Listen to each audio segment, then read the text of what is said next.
आज बात करेंगे आर्टिकल 15 ओनली।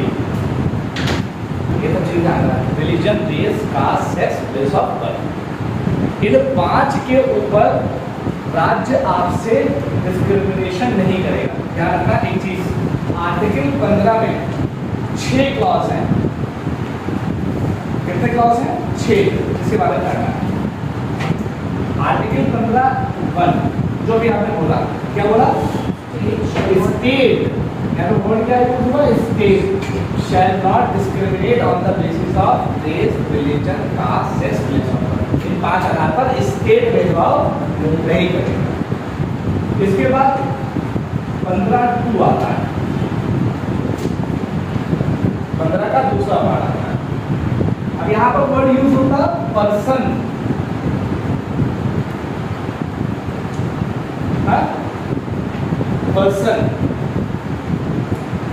पर्सन भी मतलब कि जो लोग हैं वो भी डिस्क्रिमिनेट नहीं करेंगे इन्हीं 5 के आधार पर। कौन कौन सी? Religion, race, caste, sex, place of birth. Person भी नहीं डिस्क्रिमिनेशन करेंगे। ये कह के डिस्क्रिमिनेशन नहीं करेंगे कि तुम इस रिलीजन से बिलोंग करते हो, इस वजह से तुम्हारे ऊपर ये रिस्पॉन्सिबिलिटी है। तुम इस रिलीजन से बिलोंग करते हो, इस वजह से तुम्हारे ऊपर ये लायबिलिटी है। मतलब किसी भी तरह की लायबिलिटी, किसी भी तरह की कंडीशन आप इन 5 चीजों के आधार पर नहीं लगा सकते। जैसे कल भी मैंने एग्जाम्पल बताया था कि सपोज एक मॉल है या कोई शॉपिंग सेंटर है, तो शॉपिंग सेंटर पब्लिक प्लेस है, सब जाते हैं आपने, तो शॉपिंग सेंटर का जो ओनर है वो इस आधार पर, इन 5 के ऊपर के आधार पर ये नहीं कह सकता अच्छा तुम हिंदू धर्म के हो, भाई मुसलमानों का वो मॉल है, तुम इसके अंतर्गत नहीं आ सकते, कंडीशन लगा दी। तो इस आधार पर कोई भी पर्सन कंडीशन नहीं लगा सकता। पहली बात पब्लिक प्लेस में। अब वो क्या हो सकता है? होटल, मॉल, रेस्टोरेंट, इस जगह पर कोई कंडीशन नहीं लगाई जा सकती। ये 15(2) का ए है। और दूसरा क्या है कि अगर कोई सोसाइटी को होता है, जैसे कोई कुआं हो, कोई तालाब हो, ठीक है, अगर वो कुआं या तालाब और इस तरह का कोई बाकी इंस्ट्रूमेंट, इस तरह का चीज, जैसे सरकारी नल होता, हाँ, तो सरकारी नल को क्या करते हैं? सब लोग यूज करते हैं। कोई पर्सन किसी भी दूसरे पर्सन को इस आधार पर नहीं रोक सकता कि वो इस पर्टिकुलर 5 चीजों से बिलोंग कर रहा है। कहते हैं कि तुम इस रिलीजन से बिलोंग करते हो, इस वजह से तुम यहाँ सरकारी नल पर नहीं आ सकते या तालाब पर नहीं आ सकते। जब वो नल सरकार के द्वारा पूरे तरीके से बनाया गया हो, चाहे वो थोड़ा सा ही पैसा लेके बनाया गया हो, मतलब अगर सरकार का इन्वॉल्वमेंट है उसमें, तो किसी भी पर्सन को आप पब्लिक प्रॉपर्टी से आने से रोक नहीं सकते अगर सरकार का उसमें इन्वॉल्वमेंट है। लेकिन अगर मान लो कि एक इसी तरह का नल है जो कि कहाँ पर लगा हुआ है, एक नल है जो कि किसी पर्टिकुलर, जैसे तारक मेहता का उल्टा चश्मा देखा है, तो उनकी लोकेलिटी में लगा हुआ है। अब 2 कंडीशन हो सकती है, उसमें जो नल लगा हुआ वो उस लोकेलिटी में लोकेलिटी वालों ने मिलकर ही बनाया हो, तो होगा क्या कि वो नल सिर्फ जो यूज करेंगे वो सिर्फ लोकेलिटी वाले ही कर सकते हैं। अगर वो इजाजत देंगे तो कोई बाहर ही आ सकता है। लेकिन अगर वो जो नल लगाया लोकेलिटी वाले ने लगाया, थोड़ा सा सरकार ने लगाया, तब वो लोकेलिटी वालों को मना नहीं कर सकते कि तुम यहाँ नहीं आ सकते। तो इस तरह की बात आर्टिकल 15(2) में। फिर से मैं बोलूँ, एक बार फिर से बोलो, आर्टिकल 15 स्टेट को मना करता है कि आप इन 5 आधार पर किसी भी तरह का भेदभाव नहीं कर सकते। किसको मना करता? स्टेट को। और स्टेट कौन है? आर्टिकल 12। आर्टिकल 12 में कौन कौन सी चीज आती है?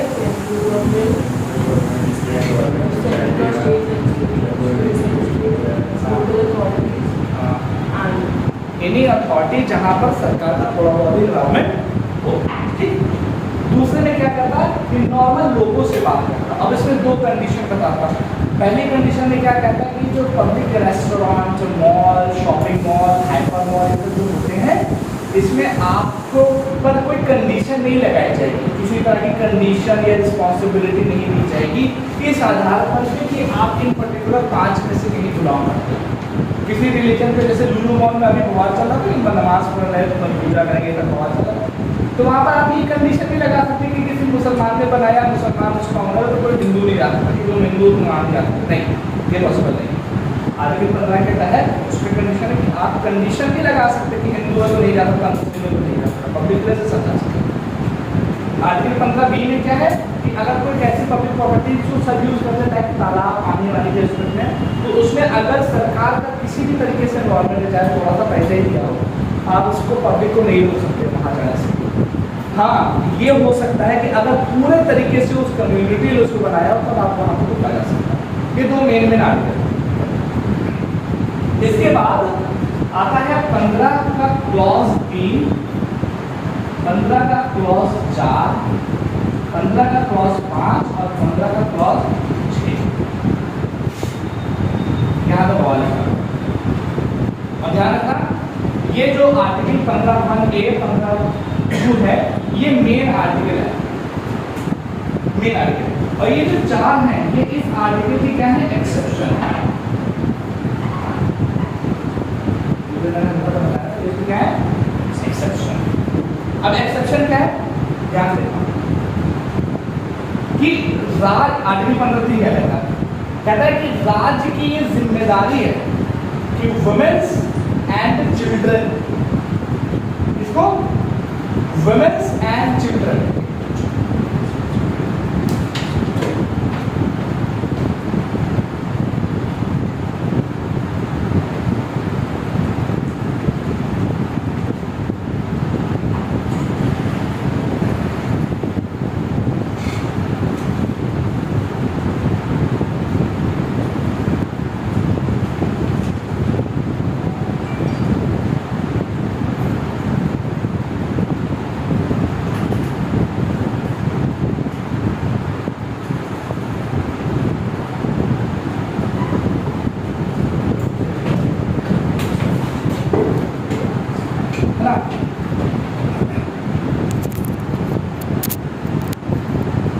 आर्टिकल 15(3) ये कहता है कि स्टेट की ये जिम्मेदारी है, स्टेट की ये जिम्मेदारी है कि वुमेन एंड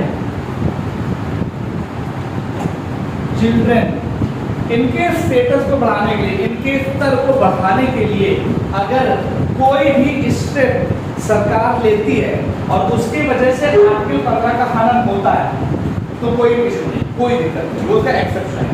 मतलब अगर सरकार चाहे, जैसे वुमेन क्या है, एक लड़की, गर्ल्स के बारे में, तो यहाँ पे सेक्स का डिस्क्रिमिनेशन होगा तो लड़के कह सकते हैं कि आप वुमेन्स को इतनी सहायता क्यों दे रहे हो, हमारे साथ भेदभाव हो रहा है, कोई दिक्कत नहीं, करने दो।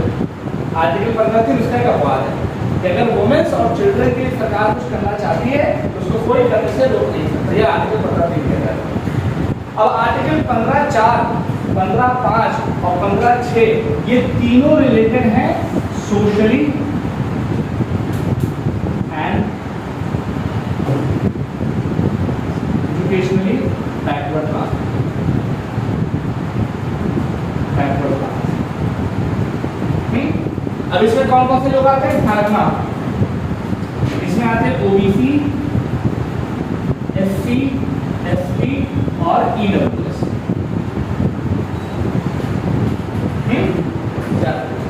अब ये जो बाकी के 3 वाले, ये सोशली एजुकेशनली बैकवर्ड क्लास के लिए, अब सोशली और एजुकेशनली बैकवर्ड क्लास में कौन कौन आ रहा है, OBC, SC, ST and EWS, economically weaker section लोग आते हैं। ये 3 चीजें अब ध्यान देखो, बहुत ध्यान। क्या कहता है एक्सेप्शन, आर्टिकल 15(4) के तहत ये कहा जाता है कि अगर कोई कम्युनिटी, कोई पर्टिकुलर ग्रुप सोशली और एजुकेशनली बैकवर्ड है और उनका बैकवर्डनेस को खत्म करने के लिए अगर सरकार कुछ स्टेप ले रही है और उसकी वजह से अगर किसी के आर्टिकल, क्या देखना,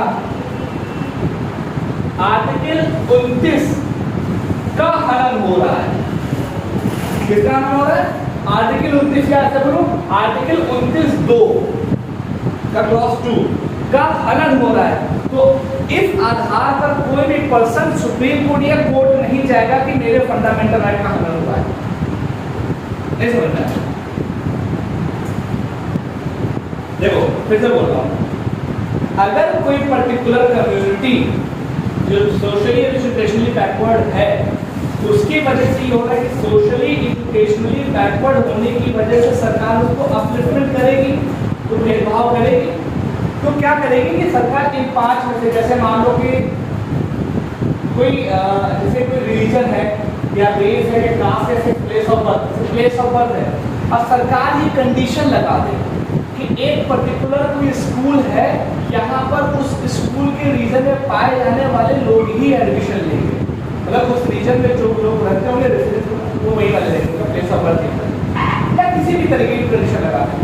उसकी वजह से अगर आर्टिकल 29(2) में मौजूद फंडामेंटल अगर आपके राइट का हनन होता है तो आप उसके लिए कोर्ट में नहीं जा सकते, इसका एक्सेप्शन है। तो इससे पहले जानने से पहले आप जानो तो 29(2) है क्या। तो आर्टिकल 29 क्या है? 29(2) तो बाद में बात है, लेकिन आर्टिकल 29 क्या है? कल्चर है, एजुकेशनल ऑर्गेनाइजेशन के बारे में है। अब यहाँ पे एक चीज बताओ, आर्टिकल 29 और आर्टिकल 30 में एग्जैक्ट फर्क क्या है? आर्टिकल 29 और आर्टिकल 30 में पढ़ा होगा तो पूरा देखो, एक में जो आर्टिकल 29 और आर्टिकल 30 में माइनॉरिटीज का क्लासिफिकेशन अलग अलग है। आर्टिकल 29 में माइनॉरिटी प्लस मेजॉरिटी दोनों के लिए बात होती है, और जो आर्टिकल 30 है वो स्पेसिफिकली माइनॉरिटीज के बारे में बात करता है। क्या है हम लोग आगे बात करेंगे, लेकिन अभी जो मैं क्या बात कर रहा हूँ आर्टिकल 29 का 2। अब आर्टिकल 29 का 2 अभी फिलहाल यहाँ के लिए आप रखेंगे और बाकी चीजें हम बाद में देखेंगे। आर्टिकल 29(2) क्या होता है? इंग्लिश में मैं बोल रहा हूँ तो लिखो, मैं हिंदी में एक्सप्लेन कर रहा हूँ। जल्दी से लिखो आर्टिकल 29(2)। नो सिटीजन, जल्दी से लिखो, no citizen shall be denied, इसको लिखो, बहुत इंपॉर्टेंट आर्टिकल है। No citizen shall be denied admission into any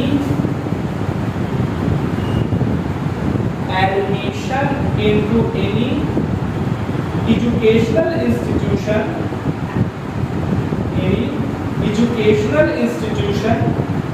maintained by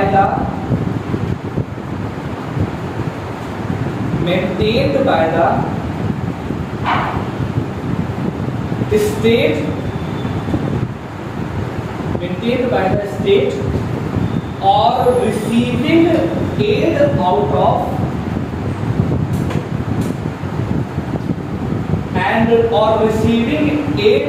of funds on the ground, receiving aid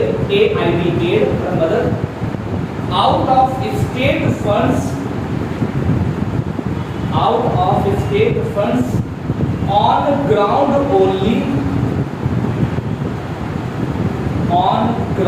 only of religion, race, caste, language or any of them.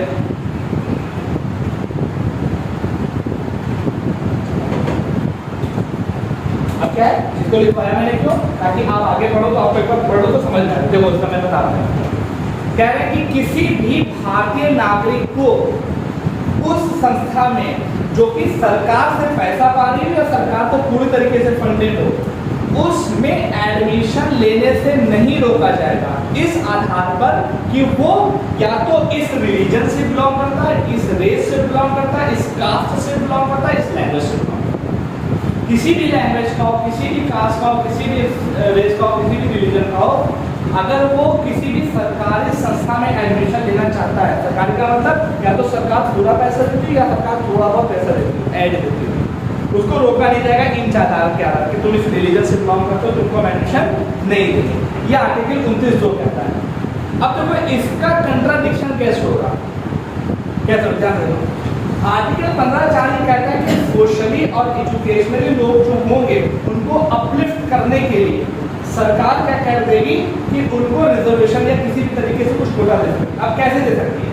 5 आधार इसमें divide किए गए। अब suppose that कह दे कि जो schedule caste या schedule tribe है उनके लोगों को ही सिर्फ इसमें एडमिशन मिलेगा, या एक कोटा डिफाइन कर दें। जैसे एग्जाम्पल हो तो एक इंस्टीट्यूट है जिसमें 100 पोस्ट हैं, 100 पोस्ट है, जिसमें से मान लो कि 50 पोस्ट जो है वो शेड्यूल कास्ट और शेड्यूल ट्राइब के लिए, मान लो 50 पोस्ट जनरल के लिए, 50 पोस्ट जनरल के लिए।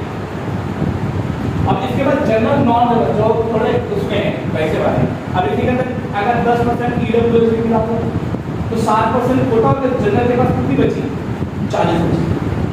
इनको अपलिफ्ट करने के लिए तो हमने 60 का कोटा दिया, 40 बची चीजें। अब मान लो होगा क्या, एक 2% है, 1% एससी है और 1% जनरल का है। जनरल के नंबर जितने भी, मान लो सपोज है इतने मार्क्स हैं कि वो इस मेरिट लिस्ट में आ सकता है, जैसा मेरा एग्जांपल हुआ था, मेरिट लिस्ट में आ सकता था। लेकिन जब एग्जैक्ट लिस्ट हम देखेंगे तो इस कोटे की वजह से मुझे क्या किया गया, एकदम पीछे फेंक दिया गया, किसी वजह से, कोटे की रिजर्वेशन की वजह से। तो मेरे आर्टिकल का हनन हुआ कि नहीं हुआ, क्या हुआ, कास्ट के आधार पर हमसे डिस्क्रिमिनेशन हुआ।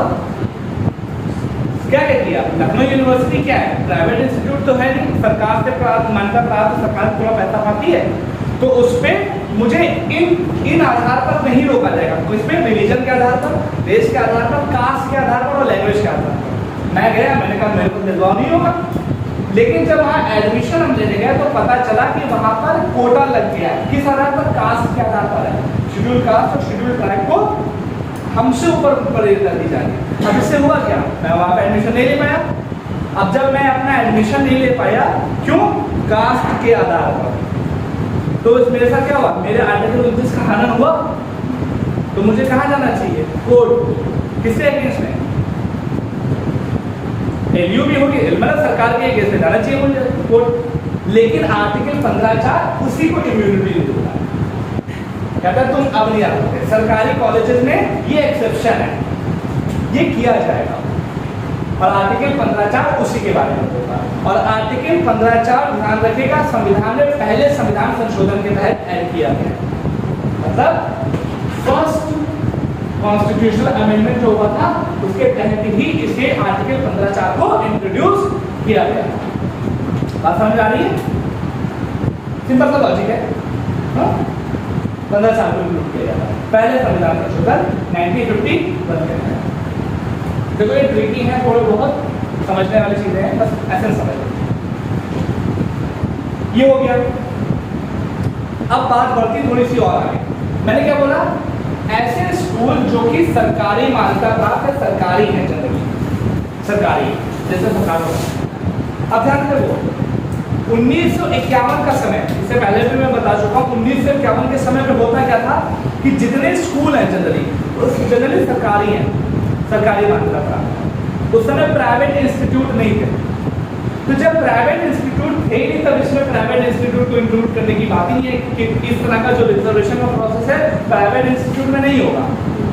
लेकिन जैसे जैसे समय बढ़ता गया, समय की जरूरत बढ़ती गई, नीड बढ़ती गई, तो प्राइवेट इंस्टीट्यूट में भी इसी तरह का प्रोसेस करने की बात की गई कि भाई प्राइवेट इंस्टीट्यूट में भी हमें रिजर्वेशन देना चाहिए, भले ही वहाँ पर किसी के फंडामेंटल राइट का नाम होगा, आगे 29 को कहा नाम होगा कहीं भी। तो अब प्राइवेट इंस्टीट्यूट में अभी तक क्या है, आर्टिकल 15(4) के तहत कि सिर्फ और सिर्फ सरकारी या सरकारी एडेड स्कूल में ही ऐसा हो रहा है रिजर्वेशन, प्राइवेट इंस्टीट्यूट में नहीं है। आर्टिकल 15(5) में बस क्या ऐड किया गया है, इन्हीं प्राइवेट इंस्टीट्यूट को ऐड कर दिया गया, और ये भी एक संविधान संशोधन के तहत हुआ। ये हुआ, देखो इसमें क्या किया गया, प्राइवेट इंस्टीट्यूट में भी रिजर्वेशन ऐड हो गया। और ये 93rd कॉन्स्टिट्यूशनल अमेंडमेंट एक्ट 2005 के तहत। इट मींस अगर सरकार चाहे तो सोशली और इकोनॉमिकली जो स्पेशली बैकवर्ड वाले कास्ट हैं, इनको अपलिफ्ट करने के लिए प्राइवेट इंस्टीट्यूट में भी रिजर्वेशन का प्रोसेस कर सकती है। हो सकता है इससे किसी के फंडामेंटल राइट जो कि आर्टिकल 29 में मौजूद है उसका हनन हो सकता है। अगर ध्यान रखना, इट मींस कि 2005 से पहले अगर कोई प्राइवेट इंस्टीट्यूट होती वहां पर जैसे मान लो कि सपोज दैट मान लो कि 2002 चल रहा है और मैं एडमिशन गया एयू में लेने, और एयू उसमें प्राइवेट इंस्टीट्यूट है और वहां पर इस तरह का कोई रिजर्वेशन आ जाता तो मुझे एडमिशन मिलता कि नहीं मिलता? तो क्या मैं वहां पर कोर्ट में केस करने के कैपेबल होता या ना होता? होता। क्यों? क्योंकि उस समय प्राइवेट इंस्टीट्यूट के लिए ऐसा नहीं था। क्या था? और इसी बात को खत्म करके 93वें संविधान संशोधन के तहत प्राइवेट इंस्टीट्यूट को भी इसमें ऐड किया गया। 15(4) है, देखो 15(a) है, ये 93, ये पहला फर्स्ट, 15(4) फर्स्ट वाला है और 15(5) ये 93 वाला है। तो ये प्राइवेट इंस्टीट्यूशन मतलब वो जिनमें गवर्नमेंट कोई एड प्रोवाइड करती है या फिर सिर्फ प्रॉपर प्राइवेट? प्रॉपर प्राइवेट, जैसे अंबालिका है, ये बात होगी 15(5) में, ठीक। अब अगर इस हिसाब से देखो तो भारत के जितने भी एजुकेशनल इंस्टीट्यूशन है उसमें सरकार चाहे तो एक्सेप्शन कर सकती है, हमें मतलब कि कोटा वोटा दे सकती है या कुछ अभी बच गए, या अभी कुछ बच गए। ध्यान रखना कि ये वाले क्लॉज सब जगह लग रहे हैं, 15(4), 15(5), 15 सब जगह लग रहे हैं, लेकिन माइनॉरिटीज एजुकेशनल इंस्टीट्यूशन में नहीं लग रहे हैं, जो कि आर्टिकल 30 के सब क्लॉज 1 में पाए जाते हैं। इट मींस ऐसे इंस्टीट्यूशन जहां पर माइनॉरिटीज के लिए अलग से एजुकेशन इंस्टीट्यूशन है, जैसे CRPG कॉलेज, वो शियों के लिए माइनॉरिटीज एजुकेशन इंस्टीट्यूशन है, वहां पर आप इस तरीके का सेगमेंट आप नहीं करवा सकते कि भाई हम यहाँ पे कोटा लगा रहे हैं, कोटा लाइन वहाँ पर प्रोसेस नहीं, वहाँ पे ऑलरेडी वो माइनॉरिटीज के लिए कोटा देते हैं, माइनॉरिटी को प्रमोट करने की तरफ से। तो ऐसी संस्थाएं जो कि माइनॉरिटी एजुकेशन इंस्टीट्यूशन में आती हैं आर्टिकल 30 के तहत, वहाँ पर आपके 15(5) और 15(4) वहाँ पर नहीं लग रहे होते हैं, ये बात ध्यान में रखिएगा। और अभी आर्टिकल 15(5) अभी खत्म नहीं हुआ है, और अभी देखिए आर्टिकल 15(5) जो है वो प्राइवेट इंस्टीट्यूशन के बारे में बात करता, माइनॉरिटी एजुकेशन इंस्टीट्यूशन के ऊपर ये सब चीजें नहीं लगती, इसके बारे में बात करता। और एक तीसरी चीज और भी है, क्या होता है देखो कि अगर इसी 15(5) की वजह से किसी के आर्टिकल 19 में मौजूद जो आपके अधिकार है, जैसे ऑक्यूपेशन, प्रोफेशन, इन सबका भी हनन होता है, तब भी आप उसके अगेंस्ट केस नहीं कर सकते। जैसे जान देखो आर्टिकल 15 में क्या है, आर्टिकल 19 में 6 तरह की है, कौन कौन सी है? तो में क्या आर्टिकल 19 में स्वतंत्रताएं 6 तरह की हैं, साथ ही जो खत्म करके 6 कर दी गई है EAA-MRP, freedom of speech and expression, A for assembly, A for association, M for mobility within the territory of India, R for residence और P for profession। प्रोफेशन है ना, प्रोफेशन का मतलब व्यवसाय, आप कहीं पर भी अपना कोई व्यवसाय करें। अब ध्यान से देखो, मान लो ध्यान से देखना कि कोई इंस्टीट्यूट ऐसी है, सरकारी कोई इंस्टीट्यूट है, वहां पर सरकार ने कह दिया कि 100 सीटें हैं और कह दिया 60 सीटें कोटे में भरी हुई हैं। 60 सीटें कैसे कोटे में, इससे पहले वाले 60 सीटें अगर कोटे में भरी हुई हैं और एक पर्सन है, क्योंकि हमारा ही तरह है, जैसे कि मैं था, मेरे एग्जाम में मेरा है, मुझे करनी है एक जगह जॉब मुझे मिली है, मतलब मुझे पता चला कि वो जॉब मुझे मिल जाएगी, वो प्रोफेशन मुझे मिल जाएगा अगर मैं इस पर्टिकुलर इंस्टीट्यूट से एरोनॉटिकल इंजीनियरिंग या तगड़ी वाली इंजीनियरिंग कर लूँ। सपोज एरोनॉटिकल इंजीनियरिंग मैं कर लेता हूँ इस पर्टिकुलर इंस्टीट्यूट से, तो मुझे वो वाला प्रोफेशन मिल जाएगा। क्या मिल जाएगा? प्रोफेशन मिल जाएगा, वो जॉब मुझे एक्वायर हो जाएगी, ऐसा मुझे पता चला। अब जब मैं उस इंस्टीट्यूट में एडमिशन लेने के लिए गया, सब कुछ सही है, सब कुछ सही है, लेकिन जब मैं पहुंचा तो मुझे पता चला मेरिट लिस्ट से ही निकाल दिया गया। अब हुआ क्या, पूछा मैं क्यों निकाल दिया गया, तो पता चला यहाँ पे कोटा के आधार पर आप मेरिट लिस्ट में पीछे आ गए।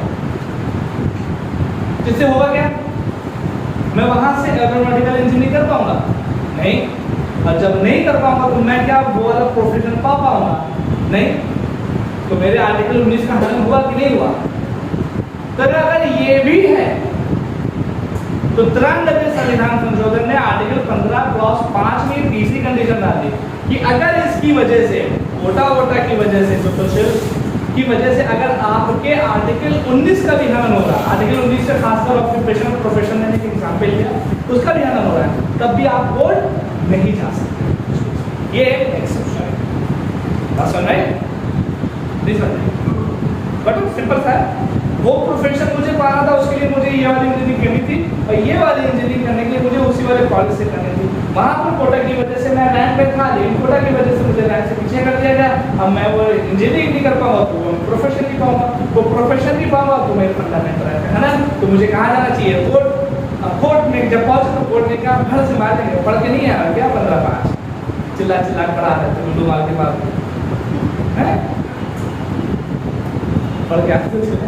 तो ये भी एक उसका एक्सेप्शन है। What is the point, simple सा लॉजिक है, खत्म, फिनिश। अब इसके बाद 15(6) बचता। 15(6) किसके लिए है, ईडब्ल्यूएस के लिए। कौन सा संविधान संशोधन है, तो याद करने के लिए तरीके तो बता रहा है, सर बता रहा हूँ, जो बताओ कल थोड़ा बता दो, थोड़ा 150 नंबर आएंगे इसमें, अरे ईमानदारी से करते हैं, थोड़ा बता दो। पानी बहुत गजब पसंद बताओ, आज आएंगे देखो 15(1) स्टेट के अगेंस्ट की बात, मतलब कहता है स्टेट डिस्क्रिमिनेशन नहीं करेगा, 15% बोलता डिस्क्रिमिनेशन नहीं करेंगे, और बाकी 15(3), 4, 5, 6 ये सब एक्सेप्शन है।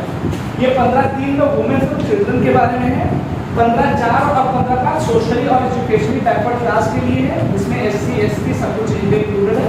अब क्या हुआ कि 15(6) SC ST OBC इनके अलावा जो लोग जनरल कैटेगरी में जो गरीब हैं, जनरल कैटेगरी में जो लोग गरीब हैं, जो रियल में जिनको मदद की जरूरत। अब कौन गरीब है, उसके लिए एक ग्रुप बनाया, संविधान में संशोधन किया गया। कौन सा किया गया, 103वां। देखो ठीक है, 103 लिखा है, 3 के बाद इसको घुमा के 3 को ऐसे घुमा के तो W बन जाता ना, 3 और W बन जाता ना, तो EWS = 103।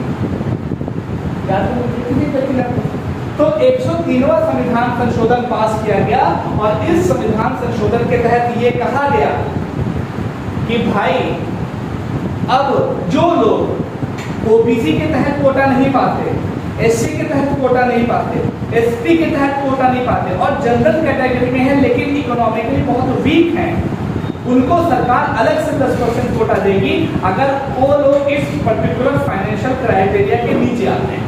अब वो फाइनेंशियल क्राइटेरिया क्या है, सालाना कई है, लेकिन एक मैं ऊपर बता रहा हूँ आपको, तो ये 103वां संविधान संशोधन पढ़ाएंगे तब उसमें कराएंगे। ऊपर बोला है कि 8 लाख रुपए जिसकी फैमिली इनकम एक साल में 8 लाख रुपए से कम हो, वो आपके EWS का। ध्यान रखना, OBC में भी एक क्रीमिलियर है, अभी कल वाले क्लास में लोग पढ़ेंगे, OBC में भी 8 लाख का क्राइटेरिया है, लेकिन वहां पे किसी एक इंडिविजुअल की है, यहाँ पर पूरी फैमिली की है, और फैमिली में उस सिबलिंग की बात की जाती है जो कि शादी होकर कहीं दूर नहीं जाएगी। जैसे लड़की है 18 साल की हो चुकी है, तो शादी के बाद कहाँ जाएगी, अपने मियाँ के घर जाएगी, तुम्हारे घर बैठेगी नहीं रहेगा, तो चली जाएगी। इसका मतलब आपके फैमिली का मेंबर नहीं है। आपकी फैमिली में कौन कौन क्या जाएगा, आपकी मम्मी, आपके पापा, और 18 साल से बड़े वो लोग जो कि शादी के बाद इसी घर में रहें, जैसा कि लड़का, उसकी इनकम को काउंट किया जाएगा, और 18 साल से कम वाले की इनकम को शायद तो वो 8 लाख से ज़्यादा नहीं होनी चाहिए। अगर इससे ज़्यादा नहीं है तो इसका मतलब क्या है, आप जनरल कैटेगरी में गरीबी रेखा के अंदर है, उसके लिए आपको EWS का सर्टिफिकेट मिलेगा और आपको कोटा बनाना है। और ऐसे कई कंडीशन है, एक तो 8 लाख क्राइटेरिया है, फिर ज़मीन का क्राइटेरिया है, क्या नाम है, नोटिफाइड एरिया में इतनी ज़मीन होनी चाहिए, नॉन नोटिफाइड एरिया में इतनी ज़मीन होनी चाहिए। ये क्या प्रोविजन है, जब हम लोग अमेंडमेंट पढ़ेंगे तब उसके अंदर देखेंगे, तो घबराने की ज़रूरत नहीं है, बस में क्राइटेरिया होगा।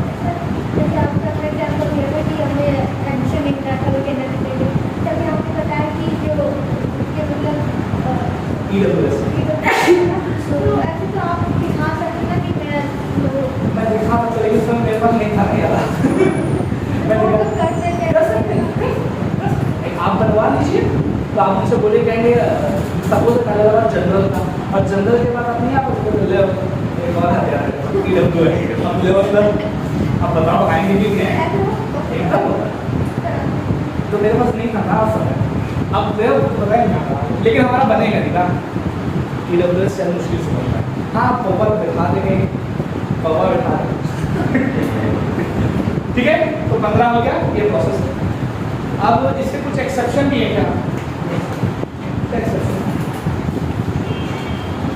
बस ये एक्सेप्शन देखो, तो पॉइंट देखना, बहुत ध्यान से देखना, बहुत ध्यान से देखना, तो ज़्यादा नहीं हो रियली कंप्लीट है, सबसे ज़्यादा काम में पानी बरसने वाला छुट्टी को जाना होगा। देखो इसमें है क्या कि जब ये सब चीज़ें हो रही थी, तो जब 93वां संविधान संशोधन आया, याद रहे बहुत ध्यान से देखो, जब 93वां संविधान संशोधन 2005 आया, तो सरकार ने क्या काम किया कि सेंट्रल एजुकेशनल इंस्टीट्यूशन टेक्नोलॉजी जो वाली थी, उसके अंतर्गत 27% ओबीसी को कोटा प्रोवाइड कराने की बात की।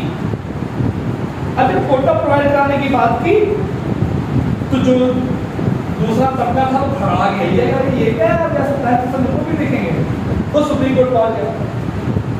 सुप्रीम कोर्ट ने कहा कि यार 27% कोटा का मतलब आप समझ रहे हो, बहुत है। अच्छा एक चीज बताओ, क्रीमी लेयर का कॉन्सेप्ट कब आया है?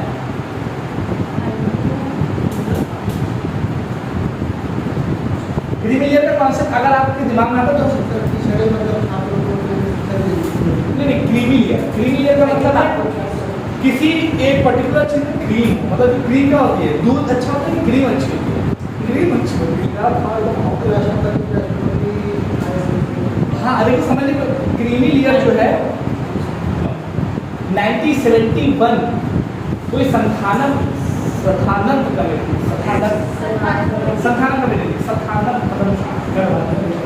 1971 में इसके बारे में कॉन्सेप्ट आया, जो सिविल पोस्ट थी उसके अंतर्गत ये क्रीमी लेयर का कॉन्सेप्ट आया। तो ध्यान रखना क्रीमी लेयर ओबीसी से रिलेटेड नहीं है, लेकिन जब ये वाला प्रोसेस चल रहा था, ओबीसी को कोटा 27% देने की बात की गई, सेंट्रल गवर्नमेंट ने बोला कि हम सेंट्रल एजुकेशन इंस्टीट्यूशन जो है उसमें सेंट्रल एजुकेशन इंस्टीट्यूशन कौन कौन है, IIT IIM, इसमें 27% ओबीसी कोटा लाने की बात कर रहे हैं।